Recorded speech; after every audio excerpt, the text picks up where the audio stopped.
नमस्कार दोस्तों, स्वागत है आपका आज के मुख्य समाचारों में। दोस्तों यहां पर आपको देखने को मिलेंगी सुबह से लेकर शाम तक की तमाम बड़ी खबरें, मुख्य समाचार, ब्रेकिंग न्यूज अपडेट्स के रूप में। तो दोस्तों आप सभी लोगों से रिक्वेस्ट है, इस वीडियो को ज़्यादा से ज़्यादा लाइक और शेयर करें। तो दोस्तों सीधे चलते हैं आज की पहली बड़ी खबर की ओर। दिल्ली वालों को मिली राहत, तेज हवा की वजह से प्रदूषण में आई थोड़ी कमी। जी हां दोस्तों, दिल्ली में शनिवार को तेज हवाएं चलने से एयर क्वालिटी में थोड़ा सुधार हुआ। वहीं अगले 2 दिनों में हवा और साफ होने की उम्मीद है। मौसम वैज्ञानिकों ने यह जानकारी दी है। केंद्रीय प्रदूषण नियंत्रण बोर्ड के समीर ऐप के मुताबिक शनिवार सुबह 8 बजे शहर का एयर क्वालिटी इंडेक्स 449 दर्ज किया गया, जो कि गंभीर श्रेणी के तहत आता है। शुक्रवार को यह 462 था। AQI 0 से 50 के बीच में अच्छा माना जाता है। दोस्तों 51 से 100 के बीच में संतोषजनक, 101 से 200 के बीच में मीडियम और 201 से 300 के बीच में खराब माना जाता है। वहीं 301 से 400 के बीच बेहद खराब और 401 से 500 के बीच गंभीर माना जाता है। दोस्तों प्रतिबंध के बावजूद गुरुवार को दिवाली के मौके पर खूब पटाखे चलाने और पड़ोसी राज्यों में पराली जलाने की वजह से दिल्ली में एयर क्वालिटी पिछले 5 साल में सबसे खराब स्तर पर पहुंच गई है। शहर का एयर क्वालिटी इंडेक्स गुरुवार रात सीरियस कैटेगरी में पहुंच गया था। शुक्रवार सुबह तक इसमें और बढ़ोतरी दर्ज की गई और यह 462 तक पहुंच गया था। इसके बाद दोस्तों अगली बड़ी खबर, केदारनाथ शीतकालीन के लिए बंद हुए केदार धाम के कपाट, उखी मठ के लिए रवाना हुई शीतकालीन गद्दी। जी हां दोस्तों, 11वें ज्योतिर्लिंग भगवान केदारनाथ मंदिर के कपाट कल यानी कि 6 नवंबर 2021 को बंद हो गए। भैया दूज पर ब्रह्म मुहूर्त से पूजा प्रक्रिया के बाद पूरे विधि विधान के साथ अगले 6 महीने के लिए कपाट बंद कर दिए गए। सेना के बैंड बाजे की धुनों के साथ कपाट बंद होने के बाद पंचमुखी विग्रह मूर्ति विभिन्न पड़ावों से होते हुए शीतकालीन गद्दी स्थल ओकारेश्वर मंदिर उखी मठ जाएगी। सुबह 6 बजे पुजारी बागेश लिंग ने केदारनाथ धाम के दिग्पाल भगवान भैरवनाथ का आह्वान कर धर्मचार्यों की मौजूदगी में स्वयंभू शिवलिंग को फूलों से ढककर समाधि रूप में विराजमान किया, जिसके बाद ठीक 8 बजे सुबह मुख्य द्वार के कपाट शीतकालीन के लिए पूजा प्रक्रिया के बाद विधि विधान से बंद कर दिए गए। इस मौके पर बड़ी संख्या में तीर्थयात्री, देवस्थानम बोर्ड, जिला प्रशासन, तीर्थ पुरोहित और श्रद्धालु मौजूद रहे। इसके बाद मंदिर की परिक्रमा कर विभिन्न पड़ावों से होती हुई शीतकालीन गद्दी स्थल उखी मठ के लिए रवाना हुई। इस दौरान श्रद्धालुओं में जबरदस्त उत्साह देखा गया। 7 नवंबर को डोली विश्वनाथ मंदिर गुप्त काशी पहुंचेगी। 8 नवंबर को भगवान केदारनाथ की डोली शीतकालीन गद्दी स्थल में विराजमान होगी। यहां 6 महीने तक श्रद्धालु अपने आराध्य के दर्शन और पूजा अर्चना कर सकेंगे। दोस्तों आपकी जानकारी के लिए बता दें, एक दिन पहले ही उत्तराखंड दौरे के बीच में प्रधानमंत्री नरेंद्र मोदी केदारनाथ मंदिर भी पहुंचे थे। यहां उन्होंने पूजा अर्चना की थी। इस दौरान उन्होंने आदि शंकराचार्य की प्रतिमा का लोकार्पण भी किया था। इसके बाद दोस्तों अगली बड़ी खबर, हरियाणा सरकार का बड़ा तोहफा, राज्य के 75% युवाओं को मिलेगी नौकरी।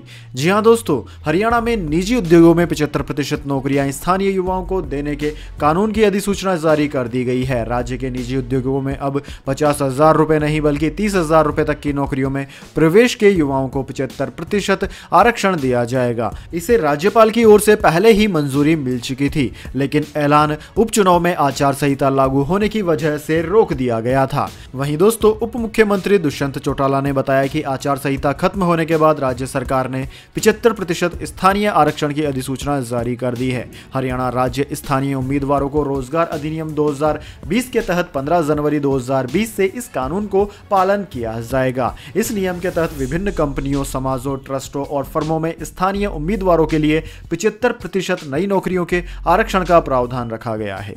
इसके बाद दोस्तों अगली बड़ी खबर, महाराष्ट्र अहमदनगर के सरकारी अस्पताल में भीषण आग, 10 कोरोना मरीजों की जलकर हुई मौत। जी हां दोस्तों, महाराष्ट्र के अहमदनगर में सिविल अस्पताल में आग लगने से 10 कोरोना मरीजों की मौत हो गई। अहमदनगर के कलेक्टर राजेंद्र भोसले ने घटना की पुष्टि की है। मुख्यमंत्री उद्धव ठाकरे ने मामले की जांच के आदेश दिए हैं। केंद्रीय गृह मंत्री अमित शाह ने भी दुख व्यक्त किया है। ये आग सिविल अस्पताल के कोरोना वार्ड में लगी थी। इस हादसे में 10 कोरोना मरीजों की दुखद मौत हो गई, जबकि 6 मरीज झुलस गए हैं। घायल मरीजों का इलाज किया जा रहा है। आग की तस्वीरें बेहद भयानक है। अस्पताल में धुएं का गुब्बार निकलता हुआ दिख रहा है। उसके सामने एक व्यक्ति का भाग दिख रहा है। आग लगते ही अस्पताल में चीख पुकार मच गई थी। मरीज असहाय चिल्लाते रहे। जब कोरोना वार्ड में आग पहुंची तो वहां डरावना दृश्य था। कई मरीज बेबस थे और भाग नहीं पा रहे थे। इस आपाधापी में 10 मरीजों की मौत हो गई और 6 मरीज झुलस गए। वहीं दोस्तों, महाराष्ट्र के स्वास्थ्य मंत्री राजेश टोपे शाम को अहमदनगर के इस अस्पताल में पहुंचे। वहीं इस मामले में राज्य सरकार ने मृतक परिवार के परिजनों के लिए मुआवजे का ऐलान किया। मृतकों के परिजनों को 5 लाख रुपए सरकार की ओर से दिए जाएंगे। इसके बाद दोस्तों, अगली बड़ी खबर, money laundering case, Anil Deshmukh को लगा बड़ा झटका। कोर्ट ने 14 दिन की न्यायिक हिरासत में भेजा।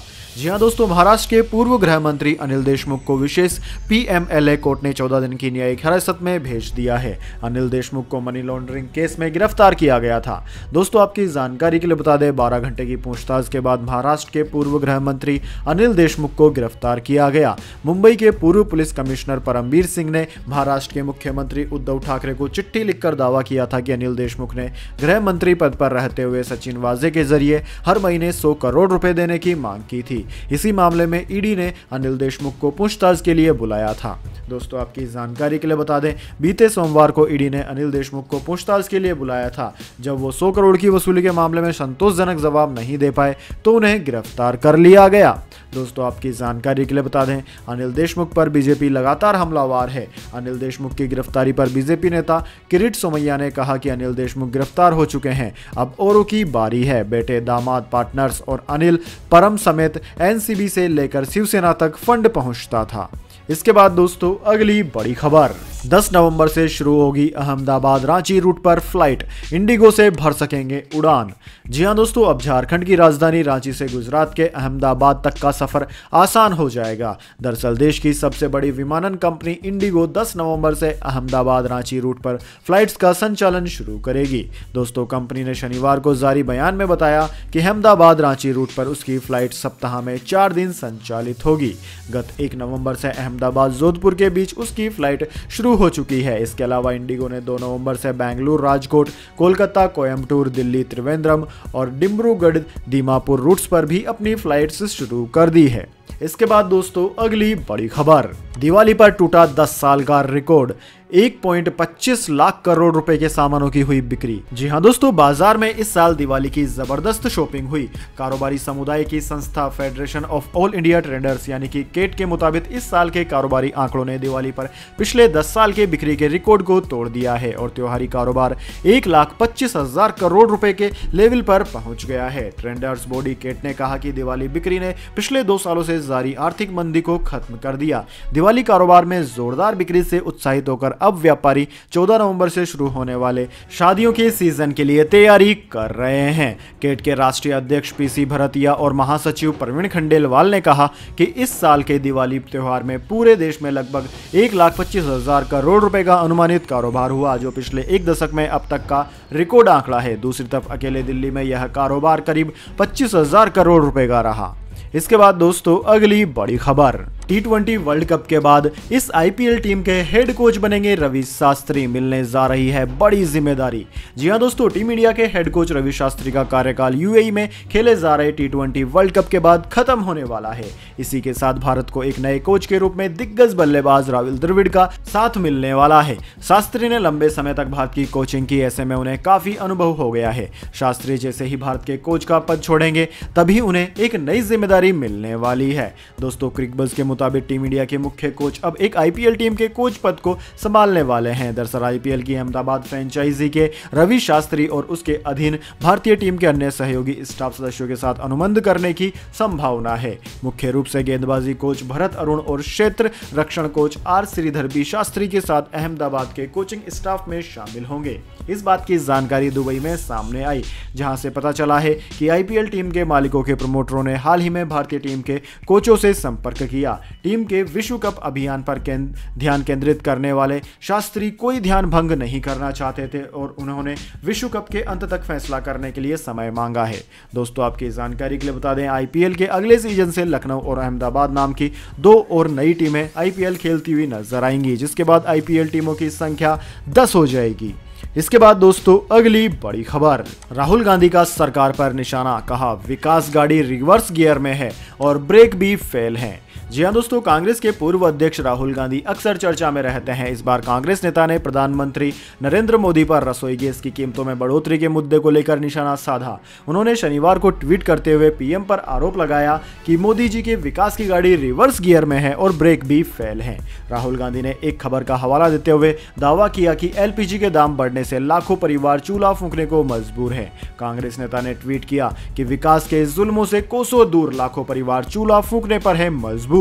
मोदी जी के विकास की गाड़ी रिवर्स गियर में है और ब्रेक भी है फेल। जी हां दोस्तों, राहुल गांधी ने जिस खबर का हवाला दिया उसमें एक सर्वेक्षण रिपोर्ट के आधार पर बताया गया कि रसोई गैस के सिलेंडरों के दाम बढ़ने के कारण 42% परिवारों ने खाना बनाने के लिए फिर से लकड़ी का इस्तेमाल शुरू कर दिया है।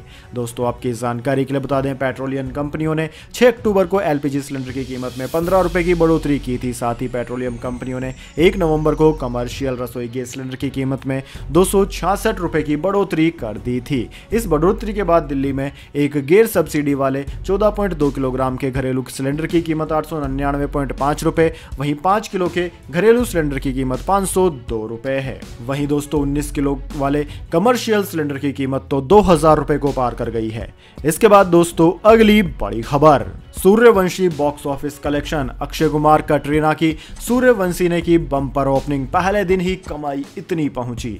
जी हां दोस्तों, रोहित शेट्टी द्वारा निर्देशित अक्षय कुमार और कटरीना कैफ स्टारर सूर्यवंशी रिलीज हो चुकी है और अब इसकी पहले ही दिन की कमाई ने आंकड़े तोड़ डाले हैं। दोस्तों, रिलीज होते ही फिल्म ने बॉक्स ऑफिस पर धमाल मचाकर रख दिया है। कोरोना वायरस जैसी महामारी के बाद भी फिल्म ने जबरदस्त प्रदर्शन किया और ताबड़तोड़ कमाई की। कोरोना वायरस के कारण देश में कई जगह सिनेमाघरों में लगी पाबंदियों के बाद भी फिल्म ने बॉक्स ऑफिस पर शानदार प्रदर्शन किया, जिससे इंडस्ट्री में भी खुशी की लहर है। रोहित शेट्टी की सूर्यवंशी ने पहले दिन देश के बड़े हिस्से में 50% की कटौती के बावजूद राष्ट्रीय स्तर पर 26.29 करोड़ रुपए का कारोबार किया। वही नहीं, विदेश में भी फिल्म अच्छा प्रदर्शन कर रही है। फिल्म को 66 देशों में 1300 स्क्रीन पर रिलीज किया गया। वहीं देश में 4000 से ज्यादा स्क्रीन पर सूर्यवंशी रिलीज हुई है। इसके बाद दोस्तों जान लेते हैं पूरी दुनिया और भारत में क्या है कोरोना महामारी की ताजा स्थिति। लेकिन उससे पहले दोस्तों मेरी आपसे एक छोटी सी रिक्वेस्ट है, अगर दोस्तों आपको अभी तक हमारी न्यूज पसंद आई तो इसे एक छोटा सा लाइक जरूर दे दें, और अगर आपको पसंद नहीं आई है तो बेशक आप डिसलाइक भी कर सकते हैं। लेकिन दोस्तों लाइक और डिसलाइक जरूर कीजिए, क्योंकि दोस्तों यही हमारी मेहनत का फल होता है और इसी से हमें पता चलता है कि आपको हमारी वीडियोस पसंद आ रही है या नहीं। तो दोस्तों जल्दी से जान लेते हैं क्या है पूरी दुनिया और भारत में कोरोना की स्थिति। सबसे पहले बात करें पूरी दुनिया की, तो पूरी दुनिया में इस वक्त तक इस महामारी से संक्रमितों का आंकड़ा 22 करोड़ को पार कर गया है, जबकि दोस्तों इस महामारी से मरने वालों की संख्या 45,50,000 के पार है। इस महामारी से सर्वाधिक प्रभावित देशों की बात की जाए तो उनमें America, India, Brazil, United kingdom, Russia, Turkey, France, Iran, Argentina आदि देशों का नाम आता है। अब दोस्तों इसके बाद में बात कर लेते हैं क्या है भारत के हालात। तो दोस्तों भारत में पिछले 24 घंटे के दौरान 10,000 से ज़्यादा नए केस सामने आए हैं, जबकि कुल केसों की बात की जाए तो वह आंकड़ा 3,43,44,000 के पार है। मरने वालों की संख्या की बात की जाए तो मरने वालों की संख्या 4,60,000 के पार पहुंच गई है। सबसे ज़्यादा प्रभावित राज्यों की बात करें तो दोस्तों महाराष्ट्र, केरला, कर्नाटक, तमिलनाडु, आंध्र प्रदेश, उत्तर प्रदेश, वेस्ट बंगाल, दिल्ली, ओडिशा, छत्तीसगढ़, राजस्थान आदि ऐसे राज्य हैं जो कि इस महामारी से सबसे ज्यादा प्रभावित हुए हैं। इसके बाद दोस्तों अगली बड़ी खबर, जियो फोन नेक्स्ट की बैटरी है मेड इन चाइना। 3500 mAh की जगह 3400 mAh की निकली बैटरी। पूरी तरह मेड इन इंडिया का दावा भी निकला गलत। जी हां दोस्तों, जियो फोन नेक्स्ट की बिक्री शुरू हो चुकी है। इसे कंपनी की ऑफिशियल वेबसाइट www.jio.com से खरीदा जा सकता है। फोन की कीमत 6,499 रुपए है। इसे 1,999 रुपए के डाउन पेमेंट पर खरीद सकते हैं। बचा हुआ अमाउंट 300 से लेकर 600 रुपए की मंथली EMI पर देना होगा। दोस्तों इस स्मार्टफोन से जुड़ी दो ऐसी बातें हैं जो आपके लिए जानना जरूरी है। पहली तो यह है कि स्मार्टफोन से जुड़े सभी डॉक्यूमेंट में बैटरी की कैपेसिटी 3500 mAh बताई गई है, जबकि ऐसा बिल्कुल नहीं है। यह 3400 mAh की बैटरी है। स्मार्टफोन के अलावा साथ मिलने वाले प्रोटेक्शन स्पेसिफिकेशन में लिखा है कि बैटरी की रेटेड वैल्यू 3400 mAh है, वहीं टिपिकल वैल्यू 3500 mAh है। यह रिमूवेबल लिथियम पॉलीमर बैटरी है। फोन की बैटरी पर भी 3400 mAh कैपेसिटी का ही जिक्र है, यानी कि बैटरी कैपेसिटी 100 mAh कम है। और दूसरी बात यहाँ पर आती है दोस्तों कि जियो फोन लॉन्चिंग से ठीक पहले कंपनी ने इसकी मेकिंग का वीडियो जारी किया था, जिसमें कहा गया था कि ये फोन भारत में बनाया गया है, भारत के लिए बनाया गया है और भारतीयों ने बनाया है। हालांकि स्मार्टफोन की बैटरी कुछ और ही कहानी बयां करती है। स्मार्टफोन की बैटरी पर जहां 3400 mAh लिखा है, साथ ही इस पर मेड इन चाइना का भी जिक्र है। यानी कि दोस्तों फोन की बैटरी भारत में नहीं बल्कि चीन में तैयार की गई है। इस बैटरी को ब्यूरो ऑफ इंडियन स्टैंडर्ड यानी कि BIS द्वारा मान्यता दी गई है। इसके बाद दोस्तों अगली बड़ी खबर, ऑस्ट्रेलिया बनाम वेस्ट इंडीज। क्या ब्रेवो के साथ क्रिस गेल का भी था आज आखिरी इंटरनेशनल मैच। ऑस्ट्रेलियाई टीम ने दोनों दिग्गजों को दिया गार्ड ऑफ ऑनर।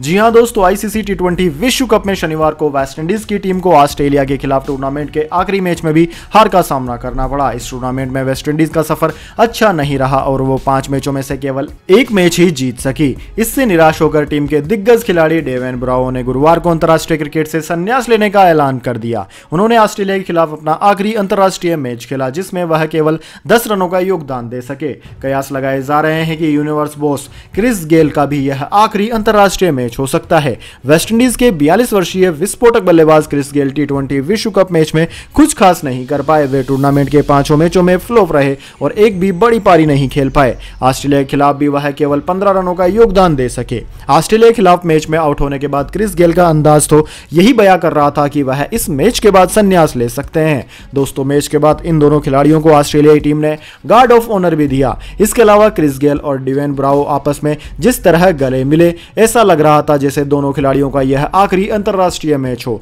हालांकि गेल ने आधिकारिक तौर पर अभी तक कुछ नहीं कहा है। उम्मीद जताई जा रही है कि जल्द ही इस बारे में क्रिस गेल अहम जानकारी दे सकते हैं। इसके बाद दोस्तों अगली बड़ी खबर, मुख्यमंत्री चन्नी ने सिद्धू पर साधा निशाना, कहा गरीब हूं लेकिन कमजोर नहीं। जी हां दोस्तों, पंजाब में कांग्रेस खुद की सरकार और विपक्ष की भूमिका निभा रही है। पार्टी के प्रदेश अध्यक्ष नवजोत सिंह सिद्धू के आरोपों पर मुख्यमंत्री चरणजीत सिंह चन्नी ने शनिवार को पलटवार किया। चन्नी ने कहा कि मैं गरीब हूं लेकिन कमजोर नहीं। मुख्यमंत्री चरणजीत सिंह चन्नी शनिवार को सतलुज नदी पर पुल की आधारशिला रखने के लिए रूपनगर पहुंचे थे। इस दौरान उन्होंने इशारों में सिद्धू को तीखा जवाब दिया और कहा कि वे धीरे धीरे पंजाब के सारे मसले सुलझा लेंगे। सीएम चन्नी ने कार्यक्रम को संबोधित करते हुए कहा कि मैं गरीब हूं लेकिन कमजोर नहीं हूं। मैं बेअदबी समेत पंजाब की जनता के सारे मुद्दे हल कर सकता हूं। अब तो पंजाब की जनता भी कहने लगी है कि घर घर दे विच चली गल, चन्नी करदा मसले हल। दोस्तों सीएम चन्नी का यह भाषण पार्टी अध्यक्ष नवजोत सिंह सिद्धू के लिए सीधा संदेश माना जा रहा है कि वे उनकी धमकियों के आगे दबने वाले नहीं हैं और धीरे धीरे अपने तरीके से सरकार चलाते रहेंगे। चन्नी की इस दो टूक के बाद अब सिद्धू की ओर से उन पर और राजनीतिक हमले की संभावना जताई जा रही है। इसके बाद दोस्तों अगली बड़ी खबर, मिड डे मील खाकर 32 बच्चों की बिगड़ गई तबीयत, हेडमास्टर हुआ सस्पेंड। जी हां दोस्तों, तेलंगाना सरकार के एक स्कूल में मिड डे मील खाने के बाद 32 छात्र शुक्रवार को बीमार हो गए। जिला शिक्षा अधिकारी डॉक्टर ए रविंद्र रेड्डी ने कहा कि निर्मल जिले के दिव्वामूर्ति गांव स्थित मंडल परिषद अपर प्राइमरी स्कूल के कुल 114 छात्रों ने मिड डे मील में बना खाना खाया था, जिनमें से 32 बीमार हो गए। उन्होंने बताया कि 32 छात्रों का तत्काल प्राथमिक स्वास्थ्य केंद्र में इलाज किया गया। उन्होंने बताया कि उनमें से 12 छात्रों को निगरानी में रखा गया है और उन सभी की हालत खतरे से बाहर है। डीओ की रिपोर्ट पर जिलाधिकारी मुशर्रफ फारूकी ने स्कूल के प्रधानाध्यापक को निलंबित कर दिया। डीओ ने बताया कि जिस एजेंसी को भोजन की आपूर्ति कराने का ठेका दिया गया था, उसका ठेका भी रद्द कर दिया गया है। दोस्तों आपकी जानकारी के लिए बता दें, यह पहला मामला नहीं है जब मिड डे मील खाने से स्कूली बच्चों की तबीयत बिगड़ी हो। कुछ दिन पहले हरियाणा के करनाल से भी ऐसा ही मामला सामने आया था। यह घटना मिड डे मील अव्यवस्थाओं की पोल खोल रही है। कुछ समय पहले केंद्र ने बच्चों की सुरक्षा को देखते हुए नई गाइडलाइन भी जारी की थी। इसके बाद दोस्तों अगली बड़ी खबर, फ्री राशन योजना 6 महीने के लिए और बड़ी, मुफ्त अनाज लेने के लिए आप कर सकते हैं यह काम। जी हां दोस्तों, राशन कार्ड के लाभार्थियों के लिए बड़ी खुशखबरी है। केंद्र सरकार अब बिना राशन कार्ड के भी मुफ्त राशन दे रही है। देश के कई राज्यों में मुफ्त राशन अनाज दिया जा रहा है। दिल्ली एनसीआर में भी one nation one ration card योजना लागू होने के बाद दूसरे राज्य के लोगों को भी फ्री राशन दिया जा रहा है। इसी बीच दिल्ली सरकार ने 6 महीने तक मुफ्त राशन योजना को बढ़ाने का ऐलान कर दिया है। आम आदमी पार्टी सरकार अपनी फ्री राशन योजना अगले 6 महीने के लिए फिर से बढ़ाने जा रही है। केंद्र द्वारा प्रधानमंत्री गरीब कल्याण अन्न योजना के तहत मुफ्त राशन वितरण को 30 नवंबर से आगे बढ़ाने से इनकार के बाद केजरीवाल सरकार ने यह निर्णय लिया है। दिल्ली के मुख्यमंत्री अरविंद केजरीवाल ने ट्वीट कर यह जानकारी दी है। केजरीवाल ने ट्वीट कर कहा कि महंगाई बहुत ज्यादा हो गई है, आम आदमी को 2 वक्त की रोटी भी मुश्किल हो रही है। कोरोना की वजह से कई बेरोजगार हो गए। प्रधानमंत्री जी गरीबों को मुफ्त राशन देने की इस योजना को कृपया 6 महीने और बढ़ा दीजिए। इसके बाद दोस्तों अगली बड़ी खबर, कांग्रेस का दावा, पाकिस्तान सहित कई पड़ोसी देशों में पेट्रोल डीजल भारत से है सस्ता, बीजेपी पर साधा निशाना। जी हां दोस्तों, कांग्रेस ने दावा किया है कि 6 पड़ोसी मुल्कों में पेट्रोल और डीजल की कीमत भारत से कम है। उसने बीजेपी पर सरकार पर निशाना साधते हुए कहा कि बीजेपी झूठ बोल सकती है लेकिन आंकड़े नहीं। कांग्रेस ने श्रीलंका, अफगानिस्तान, बांग्लादेश, पाकिस्तान, नेपाल और भूटान में पेट्रोल और डीजल की कीमतों का आंकड़ा शेयर करते हुए यह दावा किया। दोस्तों आपकी जानकारी के लिए बता दें, श्रीलंका में पेट्रोल की कीमत 68 रुपए 2 पैसे प्रति लीटर है, जबकि डीजल की कीमत 41 रुपए 1 पैसा है। अफगानिस्तान में पेट्रोल की कीमत 62 रुपए 5 पैसे है और डीजल 57 रुपए 6 पैसे का है। बांग्लादेश की बात की जाए तो बांग्लादेश में पेट्रोल 77 रुपए 7 पैसे है, जबकि डीजल 56 रुपए 8 पैसे है। पाकिस्तान में पेट्रोल की कीमत 60 रुपए 1 पैसा प्रति लीटर है, जबकि डीजल 58 रुपए 7 पैसे प्रति लीटर है। नेपाल की बात की जाए तो नेपाल में पेट्रोल की कीमत 81 रुपए 2 पैसे है, जबकि डीजल 70 रुपए 5 पैसे प्रति लीटर है। जबकि अब बात कर लेते हैं सबसे अंत में भारत की। तो दोस्तों भारत में केंद्र सरकार द्वारा 10 रुपए और 5 रुपए की कमी करने के बावजूद पेट्रोल की कीमत 108 रुपए 4 पैसे प्रति लीटर और डीजल की कीमत 100 रुपए 18 पैसे प्रति लीटर पर बनी हुई है। तो दोस्तों यह थी आज की तमाम बड़ी खबरें। इसके बाद दोस्तों बारी आती है आज के माइंड क्विज क्वेश्चन की। जी हाँ दोस्तों, एक आसान से सवाल का जवाब देकर आप जीत सकते हैं एक अमेजिंग सरप्राइज गिफ्ट हमारे यूट्यूब चैनल की ओर से।